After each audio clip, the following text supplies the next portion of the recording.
Okay, hello guys, welcome back to my channel. How are you all doing? I hope you're fine and well. Welcome back to another vlog, welcome back to another video. Today's vlog, actually I'm recording it in the city center. I had actually come here real quick to grab lunch, and I said why not film for you guys a story time of how I did survive thugs, phone snatchers in Kampala, who were actually going to take my phone, who are going to take hard cash on me. These guys were going to put me back to zero. This phone actually I'm filming on, it's worth right now around 1 million to 1.2 million Ugandan shillings because of its bigger RAM and ROM. But I'm gonna be gisting you all about that so that you can be able to watch out. Right now, when you look at the statistics and things that are happening in Kampala, there are a lot of thugs and people taking other people's property, without their consent. And also recently I did record a video where you guys I shared with you how my sister's purse was snatched on a border, and a lot of you guys were concerned. So the main intention of this vlog is to just open up your eyes and literally also know that you can do something in case such instances happen to you. But before I dive into the vlog, if this is the first time you are watching me, make it the point that you subscribe, you like, you comment, and you share out with friends and family. Yes, so you guys, it was just like a normal morning. That is the truth.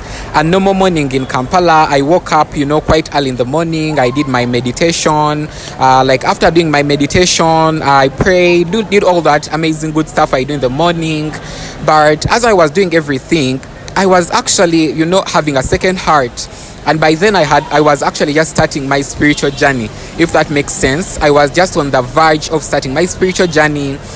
Something was telling me not to go, something was telling me to go, something was telling me not to go. I was actually supposed to come here in the city center and also go to my nursing school. By then actually I was about to finish nursing school, but I had a second heart. So after meditation, this second heart was, persisting, telling me not to go later on, to go the next day. But I said I have to go because I had to accomplish some things in the city center, and I also had to accomplish some things at my nursing school. So I get ready. I think this was around now 8 a.m. in the morning, almost going to 9 a.m. in the morning. I get ready, I get my bag ready. In my bag, I put their books, I put their books and some of the books I used by then in nursing school. I put there my phone, that phone which actually I'm filming on or I'm vlogging on, which was also a gift from one of you guys because of, being consistent. I put in the phone, I put in hard cash. Now, if you know me, you know that most of the time I love or I like it when I have change or hard cash with me, because a lot of people here in Kampala, they tend to be, opportunistic when it comes to money. A lot of them are desperate for money. So most of the time I need hard cash on me. But this time around, I had much money on me than the money I usually have, because I wanted to get that money, post it on my mobile money account, Airtel Money. So here, if you're not familiar in Uganda, you guys, as you have Cash App and you have all those applications, here we have mobile money. So on mobile money wallet, you can easily put in your money. You can be able to pay directly to another person who has a mobile money wallet, or you can be able to withdraw the money. It is like just Cash App or Apple Pay or something like that.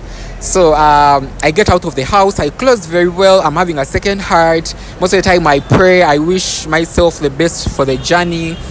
I moved to the roadside, where I usually, board from. Reaching the roadside, the first taxi passes, the second taxi passes, and this is why I'm saying that, guys, you have to be just so careful. Just so careful, because you never know. These thieves are in taxis, they are also on borders, they are also in bigger trucks. You have to just be very, very careful, because any person on any means of transportation, they can steal your property. So the first taxi passes, the second one passes, the third one now comes. Now the third one, when it comes, it was an empty taxi. But in front of the car, the front seats, it had two people. It had a driver and another short guy. Now, the other issue with me, guys, I will forget your name, I will forget where I saw you, but I'll never forget your face. I'm so grateful for that. I pay attention to details, especially when it comes to human beings, faces. I don't forget faces forever and ever. That's what I think. Because even people have not seen in 10 years, 15 years, when I see them on the roadside, I'll know that I've ever seen them, even though I will not know where actually I saw them at. So the guy who was in the middle, his face was familiar. That was the second. Now the first thing, throughout the whole morning while I was meditating and praying, having the second heart, it was the first sign that something might happen. Because for me as a person, I believe in instincts. I believe that we have instincts as human beings. We can be able to predict things when they're about to happen. So that was the first sign. The second sign was knowing this guy's face, which was familiar, and he was laughing. He was acting in a very funny, very, very oblivious kind of way, which was like a second knockout or red flag for me. So I tell the man, the conductor, now the car has 3 people. The driver, that guy again who was seated up front, who I recognize his face, and the conductor who is at the doorway of the van or the taxi. So I asked the man, the conductor, may I enter from the back door so that I can sit behind? He said, no, sit up front. So I open up front, sit in front with this guy who is familiar, who I'm familiar with his face. I look at the driver, I look at the guy, I sit comfortably, I hold my bag from here like this. I hold it firmly from here because that's how I am, When I am in a taxi, I hold my bag from here as I wear it very well. Just like this. Let me show you guys. Just like this. I wear it like this. So I wear my bag comfortably like this. My phone is actually on this first kind of zipper, for that bag. Kind of zipper. The money, it's deep in the bag. So as soon as we start the journey, about 1-2 minutes, the conductor starts saying, oh, this front door is not closing very well. So he's trying to close the door. Where I'm seated, he's trying to close the door as he opens it. He's closing the door while he's opening it. Now he tells me, the conductor, the guy from behind, he tells me, using your 2 hands, reach outside so that I can close the door. So I'm having my 2 hands reaching out like this. Kumbe, this guy who is, nearer to me, who I was actually familiar his face with, he's now reaching into my bag, So I'm like this, I'm trying to see that the guy closes the door, of which right now I realize that the door had no issue. He actually wanted to mug me. They were in actually a partnership, I think, to mug people. And this is broad daylight on Entebbe Road, the main road that is from the airport to the city center. This is broad daylight, guys. Broad daylight, So I'm reaching out. This guy is trying to reach out for my bag. Now, I don't know where. I'll just hand it over to God and my instincts. As a matter of fact, out of the blue, I remember that my bag is here and both of my hands are out. So when I remember, I release that door which I was handling from up, because I'm like this. The other guy is trying to open, he's reaching out from the conductor route. He's trying to open and close. My hands are out, trying to reach for that door, confirm the door, or make sure that the door is secure. This other guy is in my bag, because all my attention is this side. He's in my bag. Checking. Now, when I realized, as I told you, I think it was God and my instincts, out of the blue, I released that shit. I released it completely. After releasing it, I come back. My senses now come back to life. Coming back to my senses, this zipper was actually now slightly open. It was slightly open, like from the middle. And also, this side of the bag, I think when he realized that there were also books, he knew that maybe this is a student, something like that. So when I realized that my attention now is back and this bag is halfway, unzipped where my phone is, I say, you are thieves. Now, obviously, now I'm saying in Luganda, Mulibabi, nyanda kusomero, mugezako kunziba. The driver, guys, this is the most saddening part for me. All these men are actually mature men around their 30s, I believe 35, 28, and I believe that driver was about 40 years. They are in conjunction stealing people on Entebbe Road, the main road that connects to the city center. So I'm baffled. By now I'm baffled. As I'm saying, Mwagala kunziba, why are you reaching in my bag? Because by the time I came back, his hand was in my bag and the zipper was halfway closed. So I'm now yelling, I'm standing my ground. And this is one thing I always tell people out there.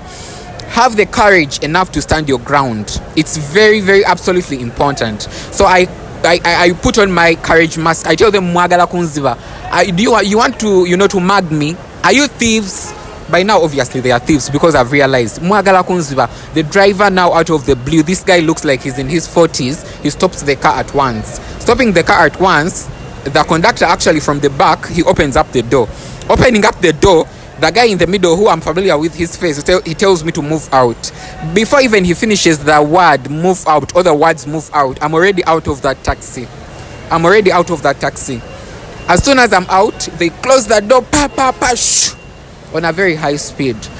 The only thing I'm grateful for is that I don't have the energy to actually fight with all those guys. I'm just so grateful that in that moment they were unwilling or unable to do any harm on me. Maybe because it was broad daylight, maybe second of all, that road is so busy. So most of the time there is police, there are people. So maybe people would have seen that, you know, these people are trying to mug someone or something like that, and they would have caught them. And also, if you know currently the annoyance with Ugandans will beat you up and they will kill you if they catch you a thief. I think you have been seeing these videos in Kampala. If that is mob justice, I'm not saying that I advocate for mob justice. It is wrong that they do it. Most of the time these people should be, you know, imprisoned, taken to police, you know, so that they are dealt with. But that is the solution right now Ugandans are doing. So maybe they feared that if they would continue robbing me or beating me up to snatch my bag or take my phone, something would have happened. So I move out. Right now I'm a little bit confused, but my heart is beating very fast. But they drive off on a very, very insane speed. Very, very insane speed. Maybe the other thing, guys, I would love to say is that the lessons actually I learned from this is, guys, you have to be... There is a car passing by and it is very loud. But the lesson actually I learned from this is that you have to learn to trust your instincts. You have to learn to trust your instincts, because if you don't do that, I actually had previously about 3 signs, you know, but I never paid attention. So how do you see that actually I paid attention from the go, and I realized that, you know what, I should not move out of this house. Maybe the second sign was, you know, the familiar face. I wouldn't have, you know, have had the audacity to enter into that car because I was familiar with the face. That's the first lesson. We have to be willing, guys, to respect our instincts and question things why they are happening like the way how they are happening. That is the first thing. The second thing I would love to say, or I would love to mention, guys, which I learned from that, is that you have to be very, very careful. When it comes to Kampala, when it comes to transportation, these people don't want to work. Most of these people, they don't want to work. They want things for free, you know. So they are going to be opportunistic. When you are on a border, make sure that your purse is firm. When you are in a taxi, don't sleep off, don't doze off. Keep your phone tight, you know. Be conscious of the environment you are in. Be suspicious of taxis, especially empty taxis, you know, which don't have any passenger in them. Be suspicious of it, you know. Then the third thing, guys, which I think I learned from this situation, is that most of the time you have to be willing to be, you know, courageous in certain incidences. Because for me, I think the outstanding factor, it was courage to be able to speak up and say, you want, and I'm talking on the top of my voice, you want to mug me, you want to steal me, which is unfair, you know. And I'm saying this at the top of my voice, mwagala kunziba ngati mulive nkanya mwagala kunziba, and it's on the top of my voice, you know. So they had to stop and all that. So the main intention of that vlog, guys, was to bring just awareness to you that these thugs and thieves are in Kampala. Though they are people who are good, but they are also people who are opportunistic. My sister's purse was stolen. She's one of the most hardworking people I know at her age. She's around 21, 22. She is so hardworking. She's in her second year of university. She is so hardworking. Everything she has worked for. So for these particular, you know, thieves to come in and snatch her purse, you know, and by the way, she holds her purse firmly. But these strands, I think they were weak, and also they had, I think, followed her for a very long time, that they knew that they will be successful to steal her purse, you know. But they took her iPhone 11, you know, her other mobile phone with both of the SIM cards. She was from collecting money from the vendor who actually sells for her bags, because she's doing tailoring and all that. They took the money. We tried to reach out to the guy. He wanted again the password of the iPhone so that he is 100% successful in stealing the iPhone. Can you imagine? Can you imagine this foolishness in this city? And all these people who don't want to work. They wanted again the password of the iPhone so that they can be successful completely at taking, you know the what. But we reported the iPhone lost. We locked it. God knows. Right now, she has been able to recover her SIM card. She has gotten clients. Guys, let me tell you, when something goes down, just know that God has a reason for it. God has a reason for it. When I tell you the amount of clients we have got, since that day, she got this problem.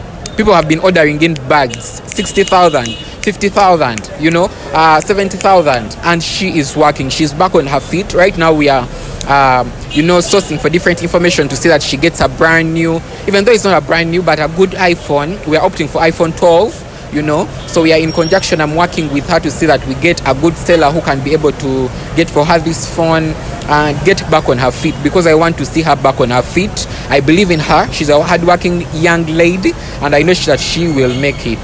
Yes, so that I think brings me to the end of the vlog, guys. Thank you very much for watching. I just felt like I need to share this information, because sometimes a lot of things happen, but some people are not willing to share how these things happen.